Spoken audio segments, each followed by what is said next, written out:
the most happy people in the world are not the people who have nothing impinging upon them, people who are completely without responsibilities, people who get to do basically whatever the hell they want in life because of the way life worked out for them. It just so happens they don't end up to be the truly happy people in life. So certainly getting everything we want doesn't make us happy. Think how much stuff you have that you wanted.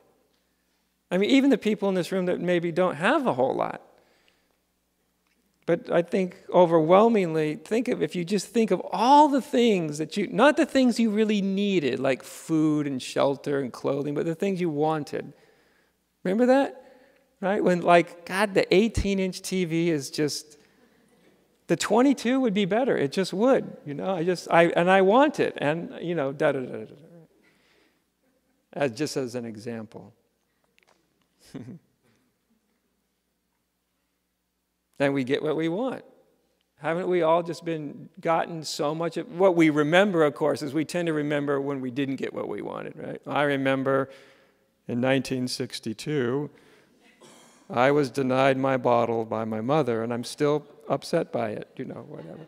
We remember that, right? We forget that yesterday I came home with a shopping bag full of crap that I didn't need, but I wanted.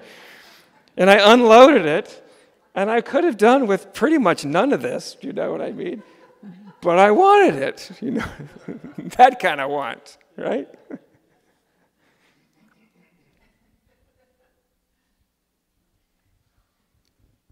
But we're not happy when we get what we want. Because if we were, then most of us in this room would just be so giddy with joy, we wouldn't even be able to stand ourselves. Think about it. How many things have you gotten that you've wanted in your whole life? In the past week, for God's sake. Just this morning when you reached for your toothbrush and you wanted it. Oh, it's there, thank God, I got what I wanted.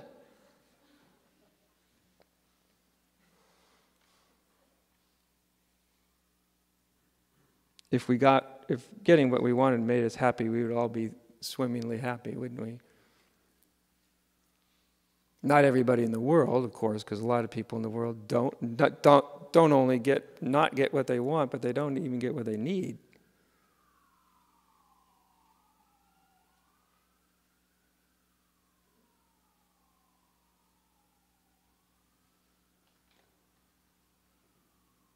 So even though we may have our ideas of what's going to make us happy and be free and all these things,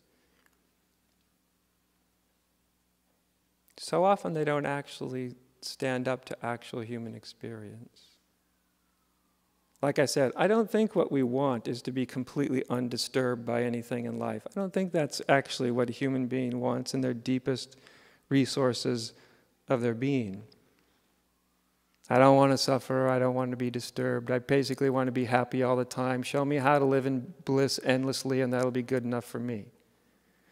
Well, most people would sign up for that for a while, but that is not the same thing as seeing something that fills you with a sense of awe and meaning.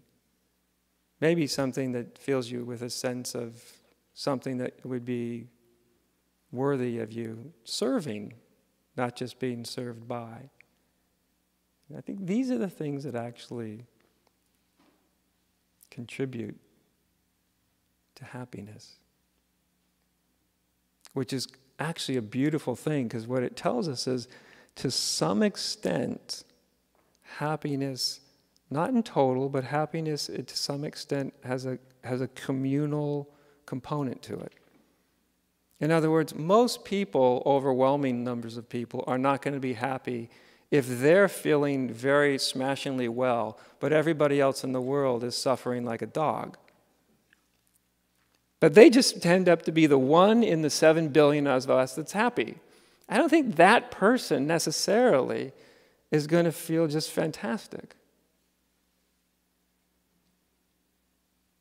because they're innate connectedness, which is where I think our real love and compassion comes from, far before we've realized any kind of true unity or oneness at a more existential level, but at just a more moment-to-moment, day-to-day human level, this is, I think, where compassion arises. It arises from some kind of intuition of a kind of unity.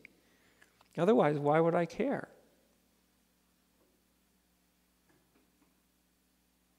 So there is a kind of unity from the very beginning, and I think to connect in with this is so extraordinarily important.